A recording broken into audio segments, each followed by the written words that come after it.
Hi everyone, welcome to our YouTube channel black. इससे पहले मैंने एक वीडियो बनाया था जिसमें मैंने बताया था कि गवर्नमेंट रिस्ट्रिक्टेड सर्टिफिकेट और अनरिस्ट्रिक्टेड सर्टिफिकेट के बहुत से लोगों का एप्लीकेशन रिजेक्ट कर दिया गया था, जिसमें बहुत सारे कारण थे। उनमें से एक कारण था कि एक्सपीरियंस सर्टिफिकेट जो है वो इनवैलिड बता रहा था। एक्सपीरियंस सर्टिफिकेट जो है वो सही नहीं था। बहुत लोगों ने एक्सपीरियंस सर्टिफिकेट सही तरीके से भरा नहीं था, कैसे भरते हैं बहुत से लोगों को पता नहीं था। तो उसी के कमेंट सेक्शन में बहुत से लोगों ने कमेंट किया था कि एक्सपीरियंस सर्टिफिकेट कैसे भरते हैं, पूरा डिटेल में हमको बताइए कि क्या क्या गलतियां लोग करते हैं, इसके कारण उनका एप्लीकेशन फॉर्म जो है वो रिजेक्ट किया था। तो आज की वीडियो में मैं आपको बताऊंगा कि पीडीपीटी वाले कैंडिडेट और पीजीपीटी वाले कैंडिडेट, हालांकि एलिमेंट्री आइडिया तो सबको मिलेगा देखने के बाद, बट पीडीपीटी और पीजीपीटी वाले कैंडिडेट ट्रेनिंग खत्म करने के बाद एक्सपीरियंस सर्टिफिकेट कैसे भरेंगे और क्या क्या गलतियां नहीं करेंगे ताकि उनका फॉर्म रिजेक्ट ना हो। उससे पहले मैं आपसे रिक्वेस्ट करूंगा कि ये वीडियो अगर आपको लगता है कि कोई भी आपके फ्रेंड या फैमिली मेंबर में किसी के लिए भी ये बेनिफिशियल हो सकता है तो उसको ये वीडियो जरूर सेंड कीजिएगा और इस वीडियो को एक लाइक जरूर दीजिएगा ताकि मुझे देख के एक मोटिवेशन मिले, ताकि मैं ऐसे ही वीडियो और बना सकूं। तो देर न करते हुए चलिए वीडियो को स्टार्ट करते हैं। एक्सपीरियंस फॉर्मेट कैसे डाउनलोड करेंगे उससे पहले मैं आपको बता देता हूँ कि ये जो एक्सपीरियंस फॉर्मेट होगा ये किसके किसके लिए होगा।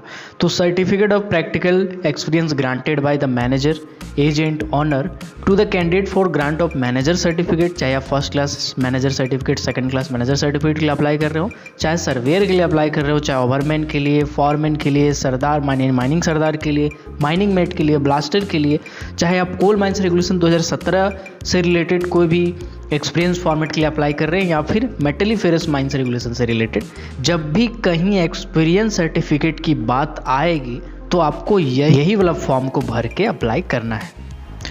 अब मैं आपको बताता हूँ कि आप ये फॉर्म कैसे डाउनलोड कर सकते हैं डीजीएमएस के ऑफिशियल वेबसाइट से। तो इसके लिए आप कोई भी वेबसाइट खोल लेंगे, कोई भी ब्राउज़र खोल लेंगे। यहाँ पे मैं क्रोम ब्राउज़र खोला हुआ हूँ। इसमें आपको सर्च करना है DGMS फॉर्म्स, ऐसा लिख के आपको इसमें सर्च करना है।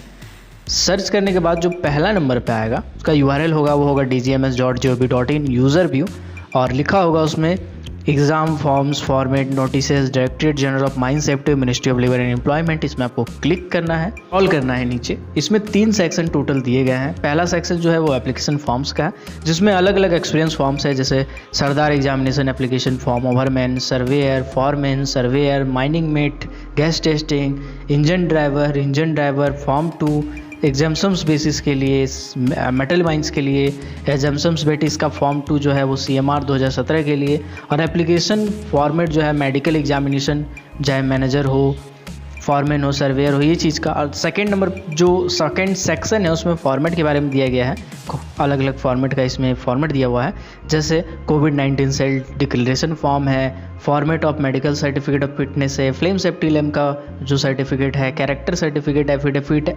एग्जाम्शंस के लिए, एग्जामिनेशन के लिए, एक्सपीरियंस सर्टिफिकेट है। तो आप कभी भी जब फॉर्मेट देखेंगे तो आप यहीं से डाउनलोड करके निकाल सकते हैं प्रिंट, A4 साइज़ में भी अप्लाई कर सकते हैं, कोई दिक्कत नहीं है। नेक्स्ट जो लास्ट सेक्शन दिया गया है वो नोटिस के बारे में दिया गया है। जब कभी भी कोई सर्टिफिकेट में बदलाव किया जाता है या सर्टिफिकेट से रिलेटेड कोई डॉक्यूमेंट में मैंडेटरी कंडीशंस लगाए जाते हैं तो इसमें ये नोटिस दिए जाते हैं।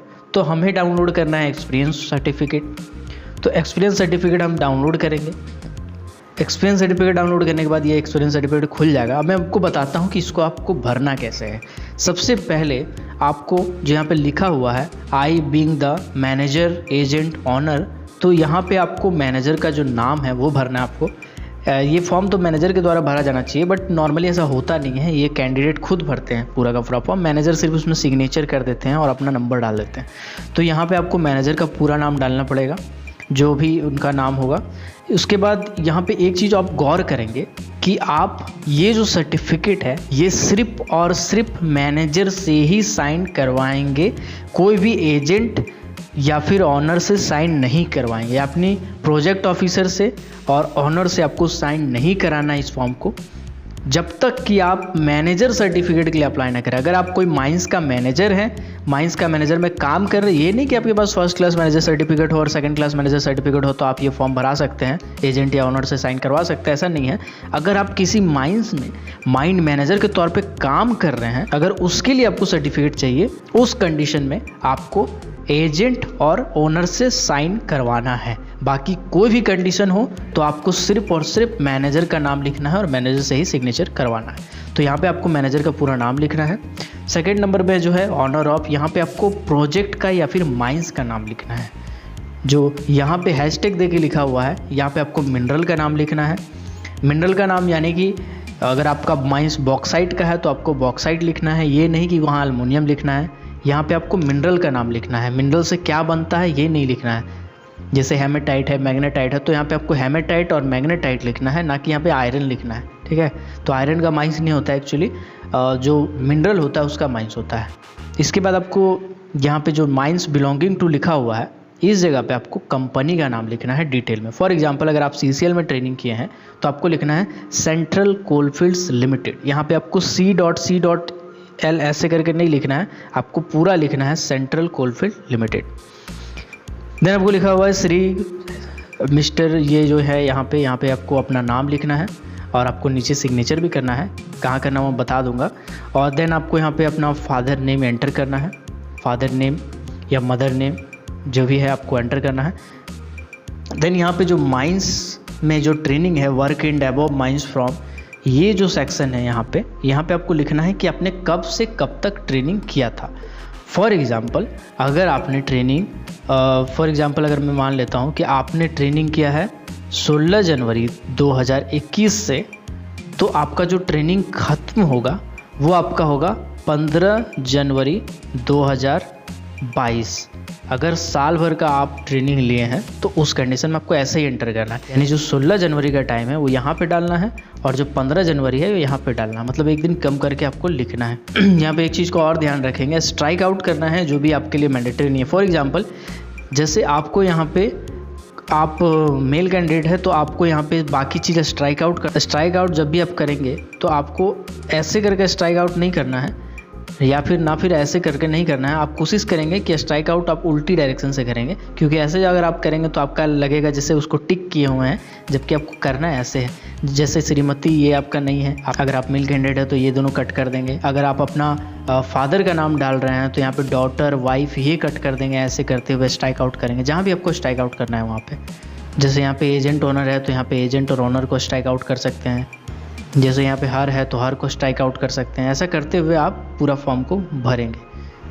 अब मैं बताता हूँ कि यहाँ पे आपको क्या करना है। इस जगह पे आपको क्या करना है, ये जो जगह है यहाँ पे आपको मैनेजर से सिग्नेचर करवाना है। यहाँ पे मैनेजर सिग्नेचर करेंगे और सिग्नेचर करने के बाद जो अक्सर लोग छोड़ देते हैं, अक्सर लोग गलती करते हैं, वो ये है कि यहाँ पे मैनेजर का सर्टिफिकेट नंबर और डेट नहीं लिखते हैं। यहाँ पे आपको मैनेजर का सर्टिफिकेट नंबर और डेट लिखना है। फॉर एग्जाम्पल अगर मैनेजर का सर्टिफिकेट नंबर है 6125 तो आपको सिर्फ 6125 नहीं लिखना है, पूरा का पूरा लिखना है, यानी कि फर्स्ट क्लास मैनेजर है या सेकंड क्लास मैनेजर, तो ऐसा करते हुए यहाँ लिखना है 6125। ऐसा जो पूरा नंबर होगा वो पूरा का पूरा नंबर आपको इस जगह पे एंटर करना है यहाँ पे। तो ये चीज़ आप ध्यान रखेंगे। उसके बाद देन आपको वापस से माइंस का नाम लिखना है, कंपनी का नाम लिखना है, ये पूरा detail post office district state जो माइंस जिस जगह पे है वहाँ पे आपको भरना है, माइंस के बारे में भरना है, ये नहीं कि आपका अपना एड्रेस यहाँ पे फुल करना है। और यहाँ पे आपको कैंडिडेट का सिग्नेचर करना है, जैसे कि आप हर जगह करते हैं। 10th क्लास का जगह पे आपने किया था और हर जगह जो सिग्नेचर करते हैं आपको वही सिग्नेचर करना है। जो मैंने कहा था वो देखिए यहाँ पे लिखा हुआ भी है कि एजेंट और ऑनर, अगर आप किसी माइंस का एजेंट और ऑनर साइन तभी करेगा या एक्सपीरियंस फॉर्मेट तभी साइन करेगा जो वो माइन मैनेजर के लिए भर रहा हो। दूसरे कैंडिडेट हो अवरमैन माइनिंग सरदार PGPT PDPT तो वो सिर्फ और सिर्फ माइंस का मैनेजर ही सिग्नेचर करेंगे। अब मैं नेक्स्ट पेज पे आता हूँ। नेक्स्ट पेज जो है वो मैं ऑलरेडी आपको बता रहा हूँ कि कैसे आपको भरना है। नेक्स्ट पेज ऑलरेडी भरा हुआ मैंने लिया है इसलिए ताकि आपको सुविधा हो। लोगों को अक्सर कन्फ्यूजन जो होता है वो इस जगह पे होता है कि यहाँ पे आखिर हम क्या भरेंगे, जनरल माइनिंग लिखेंगे, PGPT लिखेंगे, PDPT लिखेंगे, क्या लिखेंगे वहाँ पे, या फिर ऐसा लिखेंगे ब्लास्टिंग 3 महीना, सर्वेइंग 3 महीना, मेथड ऑफ वर्किंग 3 महीना, वेंटिलेशन 3 महीना, ऐसे करके लिखेंगे, क्या लिखेंगे यहाँ पे। तो आपको मैं बताता हूँ यहाँ पे आप कुछ भी लिख सकते हैं, इससे कोई दिक्कत होने वाला नहीं है।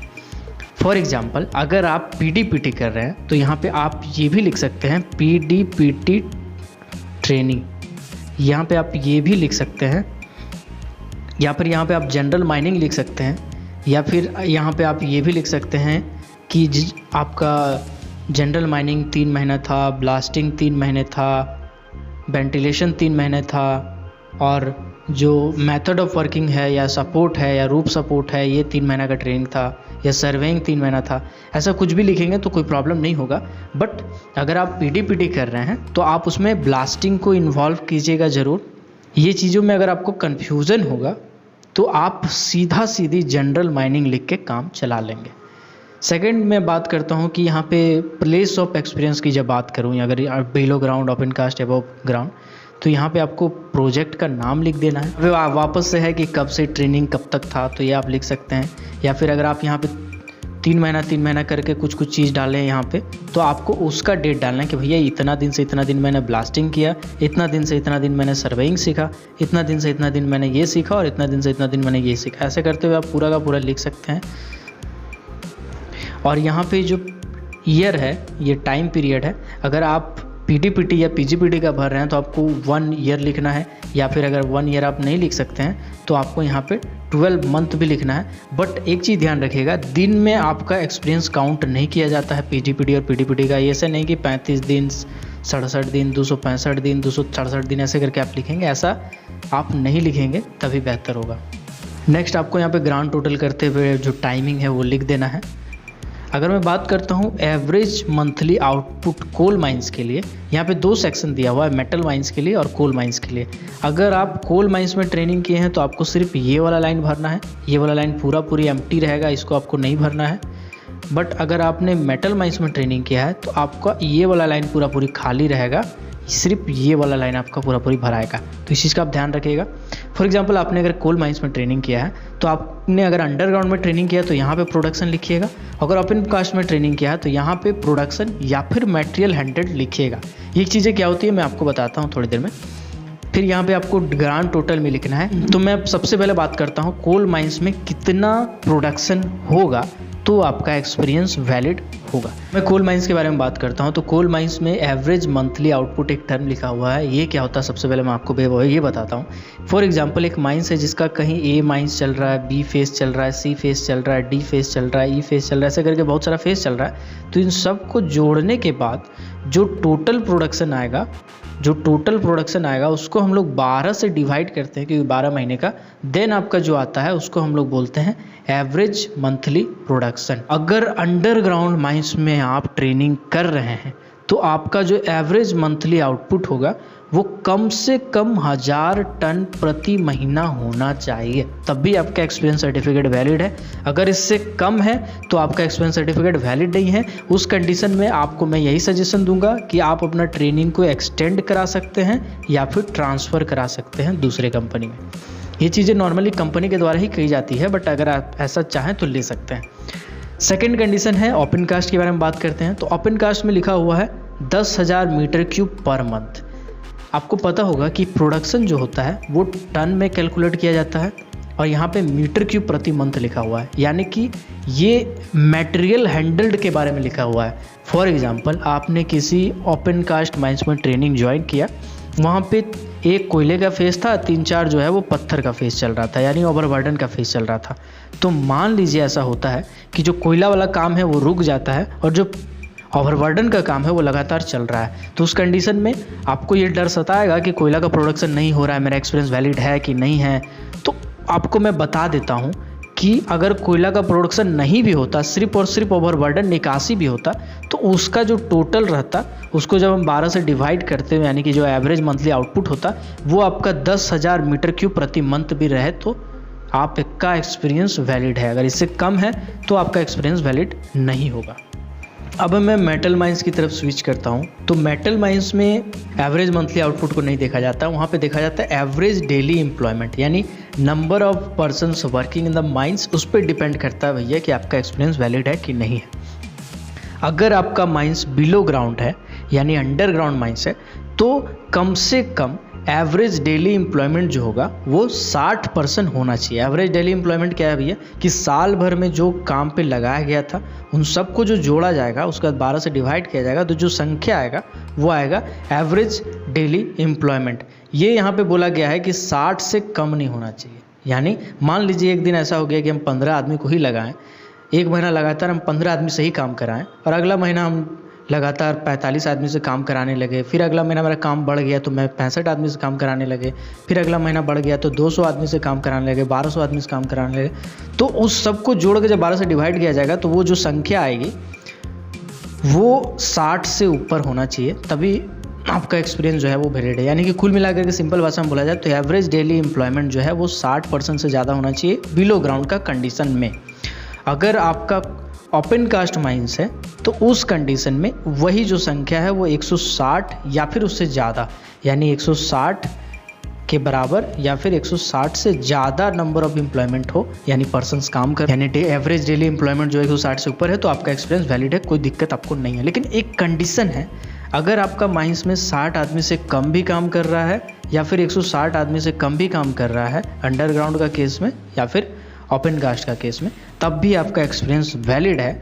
अब वो कंडीशन ये है कि आपका जो माइंस होगा उसमें कम मैन पावर रहे भी तो वहाँ पे जो परमिशन मिला होगा heavy earth moving machinery underground mines में या फिर ओपन कास्ट माइंस में according to regulation number 106 of MMR यानी मेटलिफेरस माइंस रेगुलेशन 1961, उसके हिसाब से अगर आपका माइंस में 60 आदमी से कम भी एम्प्लॉयड है और वहाँ पे हैवी अर्थ मूविंग मशीनरी से काम कर रहा है तो आपको इस एक्सपीरियंस फॉर्म को लेने के साथ ही साथ आपका हैवी अर्थ मूविंग मशीनरी का जो सर्टिफिकेट होगा, परमिशन लेटर होगा, उस परमिशन लेटर का एक कॉपी भी आपको लेना पड़ेगा और इस एक्सपीरियंस में जब आप वो अटैच कर देंगे तो आपका वैलिड होगा। इसका मतलब मोटा मोटी ये हुआ कि किसी माइंस में कम आदमी ही काम कर रहा है लेकिन बहुत सारा बड़ा बड़ा मशीनरी से ऑपरेट किया जा रहा है, जहाँ पे बड़ा बड़ा मशीनरी है वहाँ आदमी का बहुत ज़्यादा ज़रूरत नहीं होता है, तो कम आदमी भी अगर वहाँ पे है 60 से कम आदमी या 160 से कम आदमी, बट वहाँ पे मशीन काम कर रहा है, तो अगर कंपनी आकर वहाँ पे आप PTPT PGPT कुछ भी करते हैं और कंपनी आपको HEMM का जो ग्रांट होगा उसका कॉपी दे देती है, परमिशन लेटर का कॉपी दे देती है, तो उसके साथ आप एक्सपीरियंस को अटैच करते हैं तो आपका वैलिड है, आपको डरने की ज़रूरत नहीं है। और एक चीज़ इसमें लिखा हुआ है कि माइनिंग मेट या ब्लास्टर के लिए उसको एवरेज डेली एम्प्लॉयमेंट से कोई लेना देना नहीं है। 10 आदमी भी साल भर काम करता है तब भी आप माइनिंग मेट और ब्लास्टर का सर्टिफिकेट वहाँ से ले सकते हैं, बशर्ते वहाँ ब्लास्टिंग होता हो। तो ये चीज़ें यहाँ पे क्लियर लिखी हुई है। तो आई होप आपको जो एक्सपीरियंस फॉर्मेट है ये कैसे भरा जाता है PTPT PGPT वाला कैंडिडेट के लिए, तो ये आपको अच्छी तरीके से समझ में आ गया होगा। अब मैं कुछ चीज़ें और आपको समझा देता हूँ शॉर्ट में, क्या क्या मिस्टेक लोग करते हैं, तो वो जो एक्सपीरियंस फॉर्मेट कैसे भरते हैं, इसमें भरने में कहीं ना कहीं गलती कर देते हैं जिसके कारण उनका रिजेक्ट हो जाता है। दूसरा है कि जो एक्सपीरियंस आपका एवरेज डेली एम्प्लॉयमेंट है या फिर एवरेज मंथली आउटपुट है वो पूरा नहीं हो पाता, उस कंडीशन में भी ट्रेनिंग कर लेते हैं तो उनका एक्सपीरियंस रिजेक्ट हो जाता है। और कुछ कंडीशन ये है कि यहाँ पे जो मुहर है, यहाँ पे कोलियरी मैनेजर का मुहर या फिर माइन मैनेजर का मुहर होना चाहिए। साथ ही साथ आपको डिस्पैच का नंबर ले लेना चाहिए अगर आप एक्सपीरियंस सर्टिफिकेट ले रहे हैं, तो यहाँ पे ऐसा ही डिस्पैच का नंबर लिखा होगा आपके एक्सपीरियंस के ऊपर में, तो अगर ये नहीं है तो आप लिखवा लेंगे, मे बी ऊपर नीचे कहीं भी हो, बट ये डिस्पैच का नंबर आपका एक्सपीरियंस फॉर्मेट में होना चाहिए, ये भी मैंडेटरी है क्योंकि इससे वेरिफिकेशन में आसानी होती है। अगर ये नहीं है तो आपका विचाराधीन जा सकता है, आपको टाइम लग सकता है, मे बी आपका रिजेक्ट भी हो सकता है। तो ये कुछ कंडीशंस है जिसके कारण रिजेक्ट होता है और कुछ ऐसी गलतियां हैं। आई होप आपको बहुत चीज़ें ऐसे समझ में आई होंगी जिससे लोग अक्सर तो मैं आपको ये ज़रूर कहूँगा कि मे भी आपको 2 दिन 4 दिन 10 दिन हफ्ता भर टाइम लग जाए, लेकिन एक्सपीरियंस फॉर्मेट जो है वो पूरे की पूरे तरीके से जांच पड़ताल करने के बाद सही सलामत भरने के बाद ही आप अप्लाई करेंगे। इसमें छोटी सी भी गलती होती है तो मैं आपको बताता हूँ कि मान लीजिए आप ओवरमैन सर्टिफिकेट के लिए अप्लाई कर रहे हैं, तो ओवरमैन सर्टिफिकेट के लिए अप्लाई आप कर रहे हैं तो उसके लिए आपको अप्लाई करने के 6 मंथ 5 से 6 महीना लगभग लग जाता है कि एवरेज पकड़ के चलो तो 6 महीना आपका ओवरमैन सर्टिफिकेट सब अप्लाई करने के बाद बन के आने में लग जाता है। अगर आपका कोई गलती हो तो 1 से 2 महीना पहले नोटिफिकेशन निकाला जाता है, इसमें रिजेक्टेड लिस्ट निकाला जाता है। उसके बाद रिजेक्टेड लिस्ट मिलने के बाद आपको 6 महीना फिर से लगता है अप्लाई करने के बाद बनने में। तो अगर आपका गलती रहेगा तो आपका टोटल 1 साल से ऊपर चला जाएगा टाइम सिर्फ ओवरमैन सर्टिफिकेट या कोई भी सर्टिफिकेट आने में। बट अगर आपका गलती नहीं रहेगा तो वही वाला सर्टिफिकेट 5 से 6 महीना में आपके हाथ में होगा। तो ये छोटी छोटी चीज़ें हैं जो बहुत से लोग नज़रअंदाज कर देते हैं, जिनके कारण उनका फॉर्म जो है वो रिजेक्ट हो जाता है पूरी तरीके से। तो आई होप आपको इस वीडियो से बहुत गाइडलाइन मिला होगा। अगर आपको ये वीडियो पसंद आया तो हमारे वीडियो को ज़रूर शेयर कीजिएगा अपने दोस्तों के साथ, जो भी ज़रूरतमंद है उन सभी दोस्तों के साथ, ताकि उनकी हेल्प हो सके। और अगर अभी तक आपने हमारे चैनल को सब्सक्राइब नहीं किया है तो हमारे चैनल को सब्सक्राइब कर दीजिएगा।